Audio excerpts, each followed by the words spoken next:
പെട്ടെന്നൊരു ഗസ്റ്റ് വരുന്നു എന്ന് കേൾക്കുമ്പോൾ നമ്മളൊക്കെ പാനിക് ആകാറുണ്ട്, എന്ത് കൊടുക്കും എന്ന് വിചാരിച്ചിട്ട്.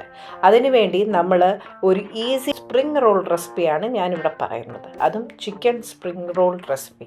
നമുക്കിതെങ്ങനെയാണ് ഉണ്ടാക്കുന്നതെന്ന് ഇനി നോക്കാം. 1.5 കപ്പ് ബോൺലെസ് ചിക്കൻ ഞാൻ ഉപ്പും കുരുമുളകും ഇട്ട് പുഴുങ്ങിയെടുത്തിട്ടുണ്ട്. Cabbage 2 cup, carrot 1.5 cup, capsicum നീളത്തിൽ അരിഞ്ഞത് ഒരു cup, tomato sauce, soya sauce, green chilli പൊടിയായിട്ട് അരിഞ്ഞത്, ഗ്രീൻ ചില്ലി സോസ്, ഇഞ്ചി പൊടിയായിട്ട് അരിഞ്ഞത്, സ്പ്രിംഗ് ഓണിയൻ പൊടിയായിട്ട് അരിഞ്ഞത്, റെഡ് ചില്ലി സോസ്, വിനീഗർ, ഉപ്പ്. ഇനി ഇതെങ്ങനെയാണ് ഉണ്ടാക്കുന്നതെന്ന് നമുക്ക് നോക്കാം. ഒരു ചൂടായ പാനിലേക്ക് ആവശ്യത്തിനുള്ള റിഫൈൻഡ് ഓയിൽ ഒഴിച്ചു കൊടുക്കുക. അതിലേക്ക് 1 ടീസ്പൂൺ ഇഞ്ചി, 1 ടീസ്പൂൺ ഗ്രീൻ ചില്ലി അത് പൊടിയായിട്ട് അരിഞ്ഞത് നമുക്ക് ആഡ് ചെയ്ത് കൊടുക്കാം. ഇതൊന്ന് ചെറുതായിട്ട് ബ്രൗൺ കളർ ആകുമ്പോഴത്തേനും ഇതിലേക്ക് ഗ്രേറ്റ് ചെയ്ത് വെച്ചേക്കുന്ന ക്യാബേജും ഗ്രേറ്റ് ചെയ്ത് വെച്ചേക്കുന്ന ക്യാരറ്റും അതുപോലെ നീളത്തിൽ സ്ലൈസ് ചെയ്ത് വെച്ചേക്കുന്ന ക്യാപ്സിക്കം കൂടെ ചേർത്ത് നമുക്ക് നന്നായിട്ടൊന്ന് വഴറ്റിയെടുക്കാം. ഇതിൻ്റെ ക്രിസ്മസ് പോകാതെ വേണം നമ്മൾ വഴറ്റിയെടുക്കാൻ, ജസ്റ്റ് ഒന്ന് വാടി കിട്ടിയാൽ മതി. അപ്പോൾ വെജിറ്റബിളൊക്കെ നന്നായിട്ടൊന്ന് വാടിയിട്ടുണ്ട്. അതിലേക്ക് നമ്മളിപ്പോൾ പുഴുങ്ങി വെച്ച ചിക്കനെ ഇട്ട് നന്നായിട്ടൊന്ന് മിക്സ് ചെയ്ത് കൊടുക്കാം. ഇനി ഇതിനു വേണ്ടി ആവശ്യമായ സോസുകളെ ആഡ് ചെയ്ത് കൊടുക്കാം. 2 ടേബിൾ സ്പൂൺ ടൊമാറ്റോ സോസ് ഞാനിവിടെ ആഡ് ചെയ്തിട്ടുണ്ട്.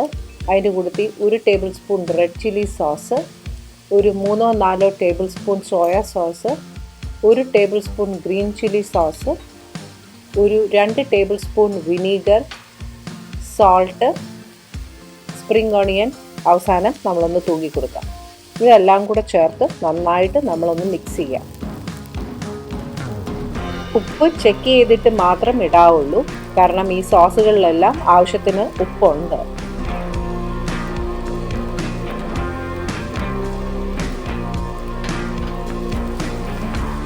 അങ്ങനെ നമ്മുടെ ഫില്ലിംഗ് റെഡി ആയിട്ടുണ്ട്. നമ്മൾ ഇനിയും ഈ ഫില്ലിംഗ് വെച്ച് നമ്മുടെ സ്പ്രിംഗ് റോൾ എങ്ങനെയാണ് റെഡിയാക്കുന്നതെന്ന് നമുക്ക് നോക്കാം. അതിനുവേണ്ടി ഞാൻ ഇവിടെ എടുത്തേക്കുന്നത് ഇതുപോലെ നമ്മൾ കടയിൽ നിന്ന് മേടിക്കാൻ പറ്റുന്ന ഷീറ്റുകളുണ്ട്, സ്പ്രിംഗ് റോൾ ഷീറ്റ്. ഈ സാധനത്തിനെ പതുക്കെ നമ്മൾ കുറച്ച് നേരം പുറത്ത് വെച്ച് ഇതിൻ്റെ തണുപ്പ് ശരിക്കും മാറിയിട്ട് വേണം ഇതിങ്ങനെ വലിച്ചെടുക്കാൻ.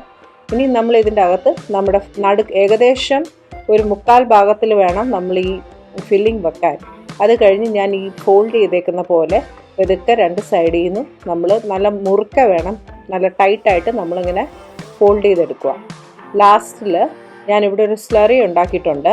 വെറും കോൺഫ്ലവറും കുറച്ച് വെള്ളവും ഒത്തിരി ഉപ്പും കൂടെ ചേർത്ത് ഞാൻ ഉണ്ടാക്കിയ ഒരു സ്ലറിയാണ്. അത് വെച്ച് തൂത്ത് നമുക്ക് ഓരോ റോളാക്കി ഇവിടെ മാറ്റി വെക്കാം. നമുക്കിനി ഇതിനെ റിഫൈൻഡ് ഓയിലിൽ മീഡിയം ഫ്ലെയിം വെച്ച് നമുക്ക് വറുത്തെടുക്കാം.